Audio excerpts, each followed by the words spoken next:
What's going on, guys? Bengal again here, coming back at you with another video that everyone has asked for. And I've said, I don't really know what we're going to do for this. Everyone wants me to react to my way too early 2021 NFL mock draft. But the thing is, what am I really going to say? Oh, I was wrong here. I don't have a problem with being wrong.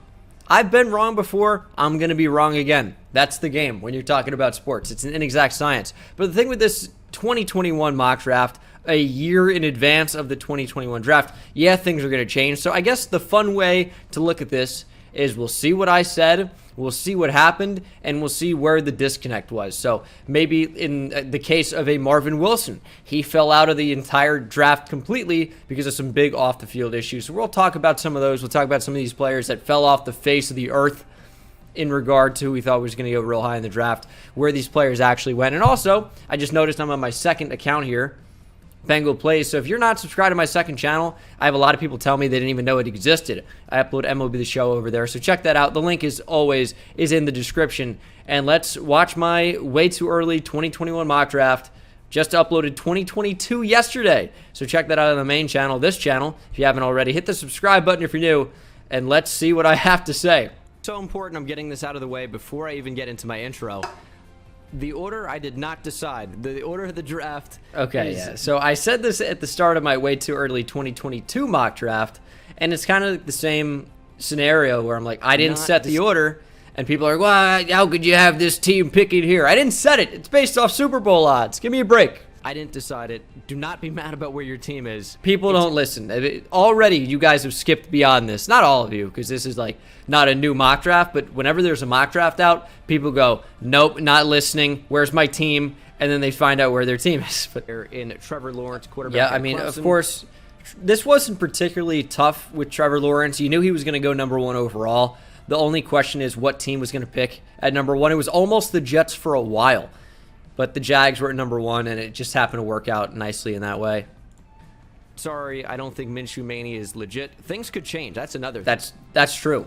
Minshew Mania, not legit. Trevor Lawrence, where teams are going to be totally the answer right now. A completely different order, and player hype is going to change completely because Joe Burrow wasn't close to a first-round player before last year. That's also true. Zach Wilson was the quarterback that came out of nowhere. And then he went in this year, I think it's going to be JT Daniels, the quarterback out of Georgia, but that's a big-time school. Not that LSU isn't, but like with BYU with Zach Wilson it was.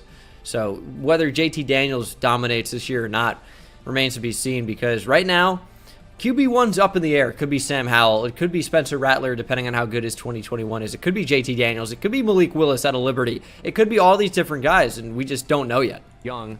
I think that this is before they were called Washington Football Team. Drop the hard R for the Redskins. I mean, the Washington Football Team. No, censor that. Look at Sean Wade on the Draft Network's predictive big board, #6.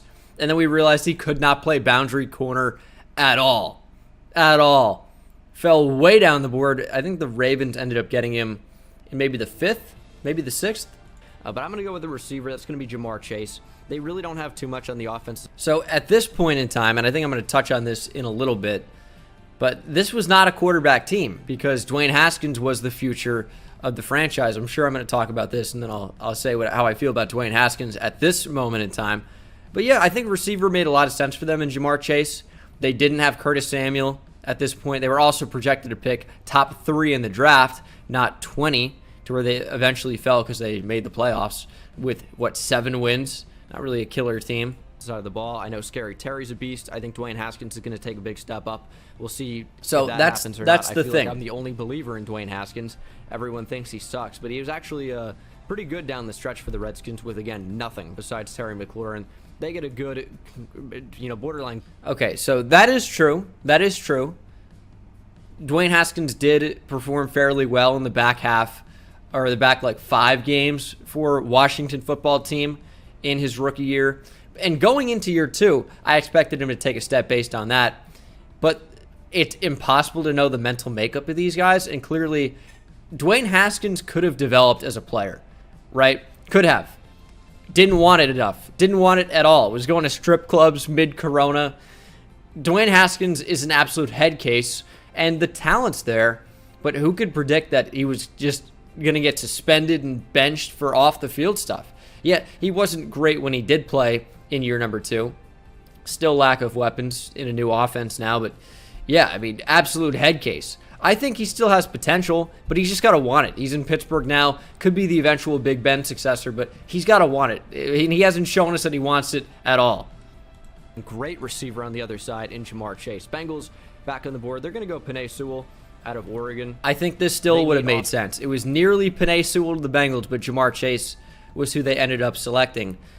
I mean, for the most part, the top guys in the draft with a weird 2020 where a lot of guys opted out. Not a whole lot changed.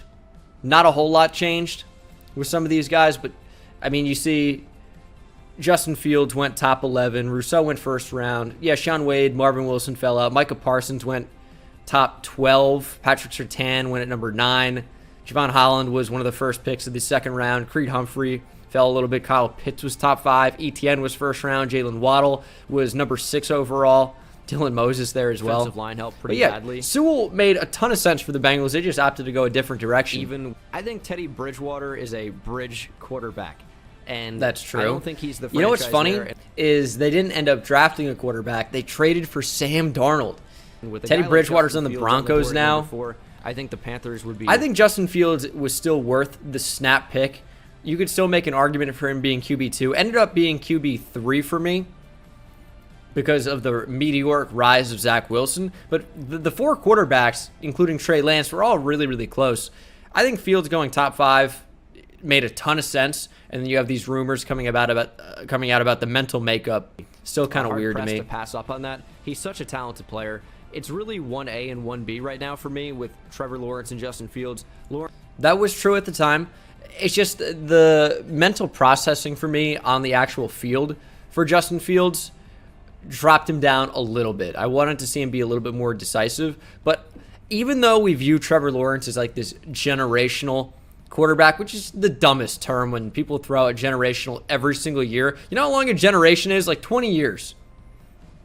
There can't be a generational player in every draft. It just can't happen. But I don't think Trevor Lawrence is that much higher than those other 3 quarterbacks. I think he's just the perfect package of mental makeup, size, consistency, and that's what puts Trevor Lawrence, on the upper echelon. And then Fields, you talk about maybe mental processing, and then you have the rumors of the mental makeup. You have Lance with the inconsistency and the accuracy down the field, and then you have Zach Wilson, 1 year at BYU. All these guys have their detractors, but Trevor Lawrence was just pretty clean as a prospect that makes him QB1 easily. But Fields, Wilson, Lance, really not that far down. So here's where things get interesting.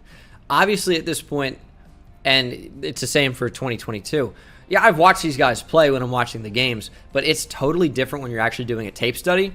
And I came out with that video months and months and months ago that, man, I was super hyped up on Gregory Rousseau, and then I watched him on film, and I go, man, this guy's actually super disappointing. And there were some comments on the video, oh, you don't know anything about setting the edge. I do. Clearly, I'm getting pretty good at evaluating some of these positions. But the thing is, there's a difference between being an edge setter and then adding that pass rush value and being explosive, and Rousseau just really wasn't that type of a player on film. So, yeah, you don't luck into sacks, but sacks are really not a good indicator of a player's talent in college. Because otherwise, and I said this in my 2022 mock draft, Jalen Ferguson would have been the best prospect of all time. It isn't about sack numbers. You have to see the traits and the fit into the NFL. It's not about how productive they were in college based off of a number of different variables. So Rousseau has potential, but he was not the player that I thought he was at the time before doing tape study. Really, so the Jets, who have nothing on the edge, get a really good... The Jets obviously went out and got Carl Lawson too, and yeah, Rousseau 15.5 sacks, really impressive to get that sack total, but we have to put these sacks into perspective, and then when you see Rousseau getting 4 sacks against the worst Florida State offensive line of all time, playing from the zero technique over the center as a nose tackle, and you go, oh, he's not going to do that in the NFL. Why do I care about that? And then you start to realize, what is he actually doing off the edge? And it's like, not really a ton. So putting in perspective is important. Yeah, I definitely wanted Rousseau at the time. And then, of course, we do the dive in. And then there are some prospects that I had in my 2022 way too early mock draft that are probably bad players. Like, when you watch them on, or not bad, but bad within the scope of what you think a first rounder is. And that's why we're going to do the tape study every year. And then I put in, hundreds and hundreds and hundreds of hours so I can feel confident in what I'm saying. But yeah, Rousseau is one of those guys that I wanted, and then you turn on the tape and you say, oh, he's really not all that. Now, the guy I really want for the Giants in 2022 is Kayvon Thibodeau. Now, I have watched Kayvon Thibodeau already, and I can tell you I still want Kayvon Thibodeau. Thibodeau's legit. Rousseau is one of those guys where you think he's legit, and then you really dive in and you go, ugh, he's really not the player that I thought he was. At this time, you look at, in my opinion, there's nothing wrong with saying you were wrong based on new information.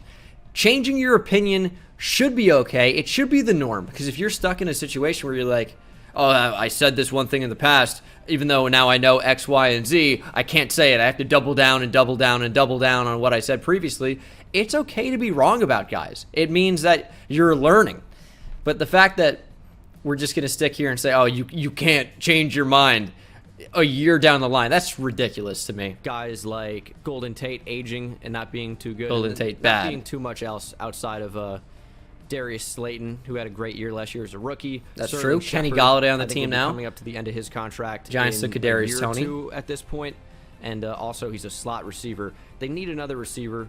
They need, a big target. Not necessarily in terms. I wouldn't be shocked to see receiver go here. Jalen Waddle is my favorite player in college football. That's fact. He's super fun. It's been that way for a while, and he was my receiver 1 in the draft for 2021, and I stand by that. I did the tape study on Jamar Chase, on Jalen Waddle, on Devontae Smith, on 20 receivers in the class, like in depth, 5 to 8 games watching, and then I did 3 to 4 on the latter, like 15 to 20. So I was pretty well versed on the receiver class. I still feel very strongly about Jalen Waddle.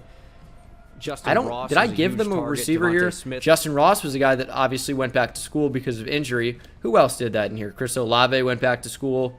Tamori and Terry fell off a cliff, as did Seth Williams, of course. In technique with route running and hands out of the 3 of those guys. Rashad Bateman. I think that's fair. I mean, Devontae Smith is a really good player. Didn't like any of the edge rushers here. And as you can see, Jalen Phillips not even actually he is on the board. He's behind Shaka Toney because Jalen Phillips was a big-time prospect, or big-time recruit, I should say, that had to retire. And then we didn't know what he was going to do at Miami. And then he dominated at Miami. Was better than Quincy Roche, ended up going in the 6th round. Xavier Thomas went back to school. Aiden Hutchinson went back to school. I don't know what Big Cat Bryant's up to now. I'm going to take him. Giants went Micah Parsons. Micah Parsons is someone that I think has a super high upside. And then when I went back and watched him, I go, okay, he's got a lot of things to clean up in the mental aspect of playing linebacker. He's not very good in zone coverage. But Micah Parsons, people think I'm a hater. We just got to put in perspective of, where he was drafted and what the expectations are. I think Micah Parsons could be a phenomenal player. Just about getting him coached up and using him in the right areas. They went Penei Sewell in real life. Jeff Okudah off the board at this point. Just a couple of days ago. We'll have to see what happens there. I think they're an outside shot at a quarterback based on Matthew Stafford. Should have been true. Dealing with a bunch of injuries. At this point, Matthew Stafford was not on the Rams, and they didn't have Jared Goff. So very, very odd situation here. I still would have taken a quarterback for them. With Justin Fields on the board at 7 for the Lions, I would have pulled the trigger if I was running the team. I recognize they're in a rebuild, but I just think Justin Fields is a really good quarterback. So that's what I would have done if I were the Lions. But rebuilding from the ground up, I don't really have a a with that either. But I would have liked to see them take a quarterback, but I think Justin Fields is going to be better than a lot of the 2022 QBs at this point. Marvin Jones and Kenny Golladay both have expiring contracts up at this point. Lost both of them. So I think that could definitely be a thing that happens. And this ended up being the mock for the Lions for a really long time in the actual draft season. They actually stayed at number 7, which is fun.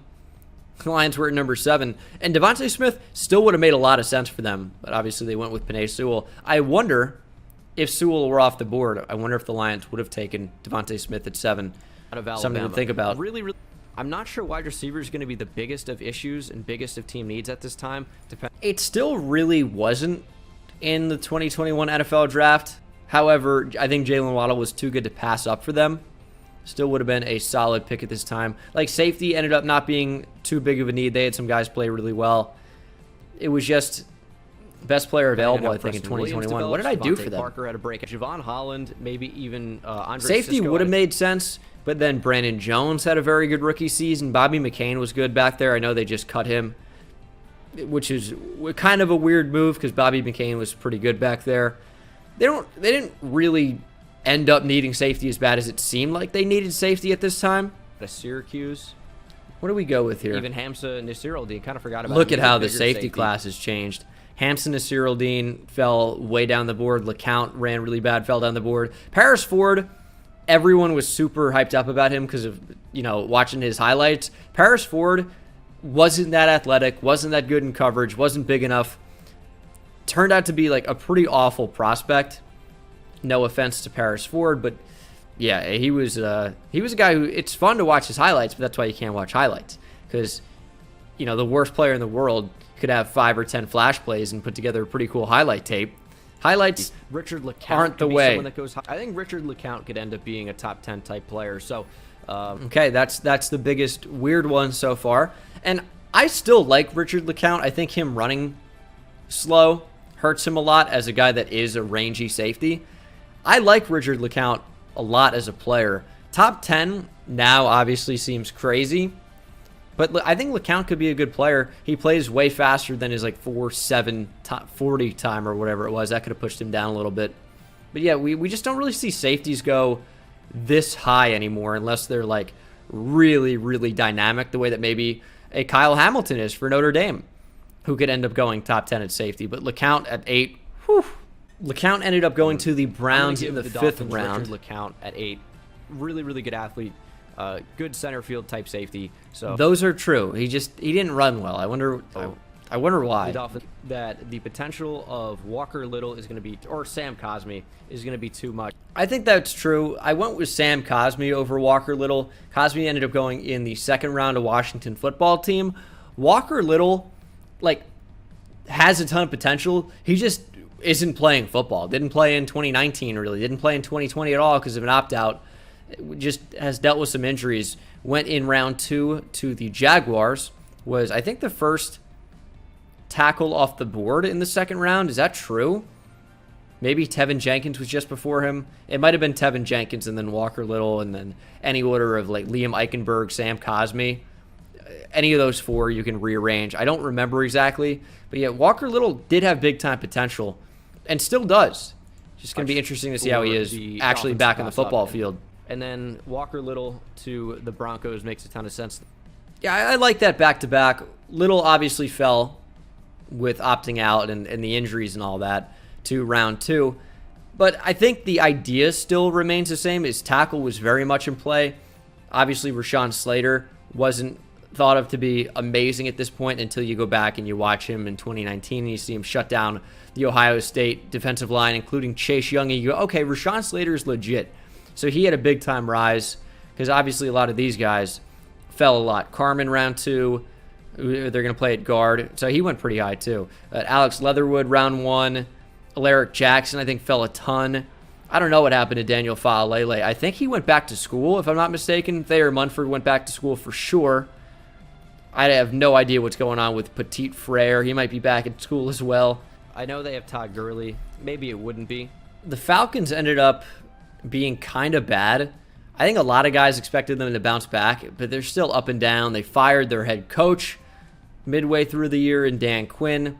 I still think they could have been a quarterback team, but it didn't really seem like a big possibility at the time. Tight end? Ooh, could go tight end. So we're thinking about tight end there for the Falcons. Now, Kyle Pitts didn't have all the hype because, we hadn't gone back and watched Kyle Pitts yet and see, this isn't just a tight end. I'll give you the line. This is a versatile weapon. And Kyle Pitts would have made a lot of sense to the Falcons at 11. Out of Penn State. Ended up going at number 4. Could be an option. Brevin Jordan out of Miami is quite good as well. They have Kyle Pitts ranked really, really highly. It'll be interesting to see the type of season he has. And good reason, yeah. Kyle Pitts, the big thing for him in 2020 was, he doesn't drop the football. He had some drop issues in the past. And I remember, talking to Wheels a ton. Wheels, you've seen him on the channel before, YouTuber. Good buddy, lives in my apartment building. Kyle Pitts had some drop issues. But he worked those out. Season. Didn't drop the football Maybe ever. a bit too early for a tight end. we could give him the top-ranked edge rusher. It's too early for a tight end at number 11 when the Falcons took Kyle Pitts at 4. Funny how that works out. Is Quincy Roche out of Miami. He was at... I did like Quincy Roche, Temple guy, I'm about to tell you. Roche just didn't develop the way I expected he would. I still think he's a steal for the 6th round, but yeah, didn't end up playing his way into the 1st round. Because with these way too early mock drafts, you're expecting guys to take a jump. You're expecting guys to develop. And if they don't, yeah, they're not going to go 1st round because other guys will develop. Other guys will move up into the 1st round. Temple previously and just transferred. It's going to be really, really interesting to see his level of production because I think he could be in this range. Didn't really produce a ton. Oh, yeah. I gave them a linebacker and Micah Parsons, who is now off the board. And I think Dylan Moses actually would be an excellent pick for them. They don't have... I still think the player that we thought Dylan Moses could have been would have been a really solid selection for the Falcons, but he tore his ACL and played with a torn labrum, I want to say, in 2020. And Dylan Moses was bad in 2020. Yeah, coming off a torn ACL, playing with a torn labrum, not easy at all, but he was bad, and he went undrafted. Coming back from multiple big-time injuries, it was just tough. Watch-outs. They had a very interesting offseason, bringing in DeAndre Hopkins. Now, Zaven Collins also wasn't deemed to be anywhere the player that he ended up being. Some of these guys ended up playing up, like Nick Bolton ended up kind of keeping his value. Charles Snowden moved way down. I think I always screw this up, Gautiote out of USC, I think he went back to school. Jabril Cox kind of played around that value but didn't go until the 4th. Tuff Borland, I think, went back to school. Some of these guys, it's tough to know. Isaac outside of Chandler Jones. And then they brought in J.J. Watt about a year and a half later. Again, funny how things change. Not that the Cardinals wouldn't consider edge, but yeah, J.J. Watt. Kind of forgot about him as an addition to the Cardinals. Isn't that weird? J.J. Watt's on the Cardinals now. Yeah, again, I don't hate it thinking about like how Quincy Roche was going to take a step up as he transferred from Temple to Miami, but it just didn't quite happen that way. Was decent at the Senior Bowl, but this could be a not worthy of a first-round pick. Transferred from Jamie Newman at 13. We do have the Bears taking a quarterback right in the teens. Just did not end up being Jamie Newman. Jamie Newman, we thought at this time was going to play for Georgia, and outside of the heavy RPO Wake Forest offense, thought that Jamie Newman was going to be able to put up some big-time numbers and play his way into the 1st round. He opted out. It didn't end up happening, and Newman fell undrafted. Ended up going to the Eagles as an undrafted free agent. But yeah, Jamie Newman, if he would have played at Georgia, who knows where JT Daniels would be right now? Who knows how Georgia would have been different? Maybe Jamie Newman could have been a huge difference maker. I think one of the better undrafted players in the entire draft. And the Eagles could have gotten a really good one. But yeah, I like the idea for the Bears, clearly. To Georgia, and he was already an interesting prospect. Didn't end up working out when he opted out. A very, very telling season for him, depending on the type. It's going to be a very telling season for Newman. To have. He didn't play. The Bears get their potential franchise. Obviously, we didn't know that at the time, but man, who knows? If Jamie Newman could do it all over again, do you think he would have opted out or, not opted out? Would have been very interesting to see. Georgia could have been a completely different team with Jamie Newman at the helm because his biggest issue is just being consistent and accurate. He's got a pretty good deep ball, but that's kind of like his biggest strength other than as like a QB power type runner out of the backfield.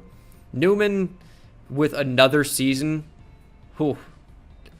there was potential there. Who knows how his career is going to go. Raiders at number, even Trey Lance out of North Dakota State. That was the right call. That was the right call, early Bengal. I was in on the Trey Lance hype a long time ago. I think it was January of 2020, maybe. And this was in April of 2020. I was a big Trey Lance guy. As we see, I went all the way down the board to get to Trey Lance.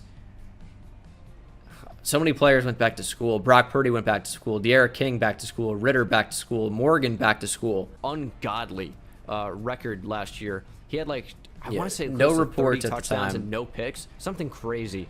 So Lance was unbelievable. We saw Carson Browns at number 15. Classic Raiders reach. Shaun Wade in the slot has been pretty good. When I went back and watched Rondale Moore against Ohio State. He destroyed Shaun Wade for a full game. But Shaun Wade really flashed in the slot. I think a lot of that was because of all the help he had. He was playing next to Garyon Conley and Jeff Okudah and Damon Arnett. There were so many really good corners at Ohio State while he was still there. And I think he benefited a lot from that. When he was moved to the boundary in 2020, and it was very clear that he could not play the boundary, his stock dropped a lot. I don't think they need a tackle. Right guard is a big need for them. I don't think defensive... See, right guard was a big need, but then, of course, they went out and got Wyatt Teller, who had an unbelievable year. Before injury, was arguably the best guard in the entire league. And that sounds crazy to say with Zach Martin and with Quentin Nelson at left and right guard. But Wyatt Teller at right guard was so unbelievably good for the Browns. It is ridiculous. Tackle is a huge need. Sorry, just know I looked down and it was my fingers bleeding. That's always fun. I don't know. That keeps happening to me. Thanks for keeping us updated with all that random finger my bleed. Nose is Okay. So itchy, my hair's in my face. It's so many different. Needed issues a haircut. This was like pure Corona. You guys not haven't care left about- the you house. Get back to the football, and I understand you on that. I want to get back to it as well. Okay. Could even go corner. I know they have Greedy Williams. It'll be interesting to see how he Injured, develops. doesn't play. I don't think cornerback's out of the question here. I think the Titans or Jaguars could definitely take a corner at number 16 or 7. That's true. Titans still need a corner, even now after the draft, even though they took Caleb Farley. And the Jags went out. They've made corner a massive priority. They got Tyson Campbell at 33. They signed Shaquille Griffin. They drafted C.J. Henderson in 2020. And the Jags Vikings were even all took in number 18. They lost on two corner. corners this past year. I know they have Mike Hughes. I know they drafted Jeff Gladney, but cornerback is... Yikes, Jeff Gladney. Who would have guessed that he was going to brutally assault a woman, and who knows what's going to happen with him? We're going to give the Browns a lot of elite speed in Jalen Waddle. That would have who been is super a- fun. I still think the Browns need receiver. Odell is kind of a question mark. Jarvis Landry is like a solid receiver 2 or 3 on a team. There isn't really much else outside of that. I know Donovan Peoples-Jones and Hollywood Higgins. Those aren't really great options. They're okay. They're not terrible, but they're not great. Jalen Waddle would have been offers a lot of good great option ball for them. skills as well.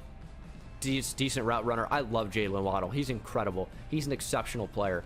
Titans. at I've been number on 16. Jalen Waddle for a while, I think clearly. that I love him as a player. Wide receiver is a bigger need than the Draft Network has it. That's right true. now. Receiver is a massive need for the Titans, especially with losing, what's his name? Corey Davis, former top 5 pick now on the Jets. I know they have Corey Davis. I know A.J. Brown had a breakout season. There's not a whole lot outside of those two. There really is. Also Corey true. Davis really has not lived up to that top 5 pick. He had a pretty good season in whatsoever. 2020, though. Defensive tackle's a big need. That's how things can change. Jalen Twyman has that defensive end potential. That's fairly true. Jalen Twyman 290 opted out. pounds. Another Yeah. guy that, I thought I liked based on just watching him play when I was watching Pitt. And if you check out the highlights, I'm sure Jalen Twyman has a great highlight tape. And then you go back and you actually do film study, and you go, okay, his hands really aren't that powerful. He's not really this stud defensive tackle next Aaron Donald as he was billed to be, which was ridiculous hearing that now. Athleticism for Obviously, him. I did not call him So the next he'd be Aaron a Donald. big guy to fit That'd their be 3-4 insane. defense. I like that pick a lot. I'm actually going to give it to him. Jalen Twyman, 3-4 defensive end. I think 4-3 defensive tackle. viewing him as a Jarrell Casey replacement, I still like the probably idea. Your traditional 3 tech. Jalen Twyman or just 2 fell tech. a ton. And that's going to be Alex Leatherwood out of Alabama. So Alex Leatherwood to the probably Jags would've at been near a 17. first-round pick In at the end the of the real draft. draft, Alex Leatherwood went to the Raiders at 17. So we got the right spot for the player a year out. That's impressive, I guess. Not to the right team, but the right spot a year out. Last year, We'll take going that. back out of Minnesota. I kept Rashad Bateman in state. I still like the idea. I knew they had Justin Jefferson. We didn't really know what Justin Jefferson was going to be yet. It obviously beast. But even with aging Adam Thielen, they still could look to get another receiver in the very near future. It wouldn't shock me if in 2022 the Vikings drafted a receiver within the first 2 rounds. So Bateman to I me think it's a still fun makes sense. storyline.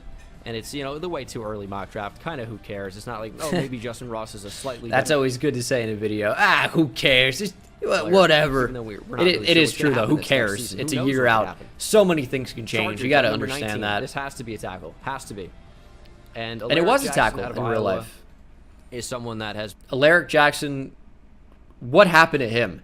Did he go back to school? I think he went undrafted. So Alaric Jackson went to the Rams as a UDFA. They're apparently really high on him. He was thought of to be one of the top tackles of the entire nation. He was a really, really big time recruit, which is a lot of what these way too early mock drafts can be, is banking on recruits reaching their full potential. He just never really did. But Chargers did go into taking a tackle. Rashawn Slater, of course. Trey Lance at this point, and I'm going to give him a quarterback. Still big Trey Colts at Lance number fan, 21. obviously. Trey Lance to the Steelers. Oh, I bet Steelers fans would have loved that. The ones that recognize that Big Ben fell off a cliff, at least. Yeah, they ended up going Najee Harris, taking a running back. Whenever I do these way too early mock drafts, I don't really like to mock running backs in there, just because it's not an extremely valuable position. We don't really see these guys get drafted very highly anymore. So, was never going to go running back there. And who knew that they were not going to keep Al Villanueva and Maurkice Pouncey would retire and they would lose some of their best corners. But quarterback still made a ton of sense. Just Trey Lance ended up going top 3. From taking what his future is going to be there. He doesn't have much of a future in the NFL. That would be true. I think Phillip Rivers retired, right? So he really didn't have much of a future in the NFL. Jacoby Brissett, how much longer is he going to be there? They just drafted. Not much longer. I think he's on the Dolphins now. Who would have predicted that Grover Stewart would have the breakout year of a generation at nose tackle for the Colts? And they traded for DeForest Buckner, of course. So many crazy things happened. Marvin Wilson, there's almost too many things to talk about, but played on a torn meniscus. Halfway through the year with problems with the coaching staff, he basically said, like, we're not playing until X, Y, and Z happen, which no NFL coach is going to like to hear that. Oh, Marvin Wilson staged a coup at Florida State. Let's draft him instantly. You go, oh, that's probably not very good. So not only did his production go down in 2020 playing on torn meniscus at a weird position, alternating from the 3 to 5 to 7 technique across the defensive line, Marvin Wilson also is a bit of a chaotic force in the locker room, or at least was in that particular scenario. Was obviously a huge priority undrafted free agent. The Browns signed him before the draft even ended, it seemed like, on TV. So a really good player, big time potential. But yeah, the what would happen in 2020 with the off the field stuff, even though he wasn't out at bars, clubbing or whatever, he was just staging locker room coups, kind of worse in a lot of ways. Colts get but the player is good good. Defensive line. But I think they're going to have to. A lot of quarterbacks going off the board. I think they're going to be maybe even eyeing Trey Lance out of North Dakota State. That's probably true. I think the Patriots would have eyed Trey Lance. Spot for sure. This has a ton of potential to be a QB. It was a quarterback. Wide receiver as well. I think Justin Ross would be tough value to pass up. Big injury for Justin Ross. At 22 would Surtain be really tough at for them to 22 pass would have up. been unbelievable value. And I'm not actually sure that I can. I'm going to give him Patrick Surtain. Yeah, I think with all the Stephon Gilmore stuff and not being sure about J.C. Jackson long-term, Surtain would have made a ton of sense. Fell down the board quite a bit in this scenario, and I was high on Patrick Surtain too. I'm not really sure why I had him falling so far. They're going to find a way to get a quarterback. That's true. Probably in the next draft. Mac Jones. Who would have guessed that Mac Jones played his way into the first round? Another very interesting one. From what we know now, a lot could change. That's true, and a lot did change. Mac Jones, the Patriots. Probably very upset that Patrick The Bills Surtain, took Rousseau. Was not available. Not available, of course. I think this is okay. So Hampson and Cyril Dean. 23. That's your Jordan Poyer eventual replacement. I don't hate that. I don't hate that for what it is, especially if you consider him a weak side linebacker to replace Matt Milano, who is a free agent. But yeah, Hampson to Cyril Dean. I think another 2020 opt out that fell down the board a lot. Who took him? The New York Jets took him, probably to play weak side linebacker, like they wanted to do with Keanu Neal. Spent too much time thinking about it. This was a bad selection purely because the Packers would never take a receiver in the first round. Won't make that mistake again. They eventually will at some point, right? When Aaron Rodgers is gone and they need actual receivers to make plays. Yeah, Ross, of course, not in this draft now in 2022. Yeah, without injury, he has all the talent in the world. It'll be interesting to see what happens. They could. They don't really have much in the way of safeties. I know they took Kayvon. Yeah, I think that makes sense. Eagles really could have used a safety at this point. Still could. Their team is just a mess. That's the thing. It's not just they need a safety or a corner or a receiver. They kind of just like need everything. This could be a safety spot very, very easily. So Seahawks at 26, safety still makes probably sense. upset that Hampson Yasir-Dean got drafted, but yeah, what maybe. can we do here? What's classic Seahawks? We'll probably look for something. Oh yeah, at this point the Seahawks hadn't traded for Jamal Adams. Out of the ball. That's fun. To make sure to scroll all the way down. Man, the a board. year can change so much. How about Patrick Johnson at a Tulane? Could be in play here for the Seahawks. That's another thing. I was big on Patrick Johnson. Patrick Johnson had a very, very, very good season. Flew up the draft boards a ton. But 26. Not first round. Seahawks pretty well. I think that still makes sense. He is adept in zone coverage. Still true. I'm going to give the Seahawks Paul Smith. Would have been a great They'll pick for reach them. way further down the board than that, but They did reach further down the board. They took Dwayne Eskridge with their top pick. That's not really reaching too far down the board. I love Dwayne Eskridge as a player. Just weird pick by the Seahawks, who probably could have taken some other positions not named receiver. But I loved Eskridge as a player. Paul's the receiver spot. This could be a QB spot as well with Tom Brady. I think that both those make sense. Chris Godwin ended up getting franchise tag. Tom Brady ended up winning the Super Bowl, and he's going to play till he's 70 years old. Edge, Shaq Barrett got franchise tagged. They ended up going with Joe Tryon. Old, like really old. Don't think I'd do that Edge here. Spot. Get Shaq Barrett needing something on the other side of him. That's true. JPP's there, wide but receiver old. Could get a good third. That's what you got to remember for these mock drafts. Players are constantly getting replaced, even if they're still decent. And if you're on the wrong side of 30, tick. Your clock's running out. Defensive tackle is a need for them as well. They did end up going edge. I went Basham. Basham, honestly, not a great fit for the defense, all things considered. He's more of a 4-3 edge setter. And based on their defense, they need some guys who are a little bit more mobile. And Basham doesn't really fit the bill there unless you're going to play him like Ndamukong Suh, in which case, actually, it's not really a bad scheme fit. Just Cowboys food for thought, interesting thing to think about. This is I love the top three needs. The Cowboys went way down the board. Dak Prescott super injured, and they ended up picking near the top 10. What the Cowboys have, or at number 10. We didn't know how sick Kyle Pitts was going to be in 2020. To be fair, crazy good athlete. Freiermuth just seemed like the safe pick to sneak into the first round. They need a starting caliber tight end and a really good one. Still true, but cornerback and safety, very big needs. Oh, Rondale Moore to the Saints. How fun is that? Exactly the player the Saints might be looking for. Versatility. I think that was mocked frequently as well, like down the stretch. Offense and special teams. Still made a ton of sense. I think at 29, right? 27 might have been 27 at that point. I think the Packers were 29. Creed Humphrey. Still would have made sense. Pick for me there. The 49ers obviously moved around a lot. They weren't particularly good with Jimmy G getting injured and also not being that great to begin with. Creed Humphrey at this spot, I think, would have made a ton of sense, but they traded up to number 3. 49ers, very active. Judon's playing on the Mark Andrews. I know they run a lot of... that still didn't make sense to me. With tight end being a need. Ended up taking Odafe Owe multi-tight end sets. Rashad Bateman. Receiver should have been a way bigger need. I think I'd probably give him an edge rusher here, though. Pass game offers the went with Joe Tryon. And at number 32. He went at 32 in the draft, so one pick off, and the Ravens did take an edge rusher. Okay.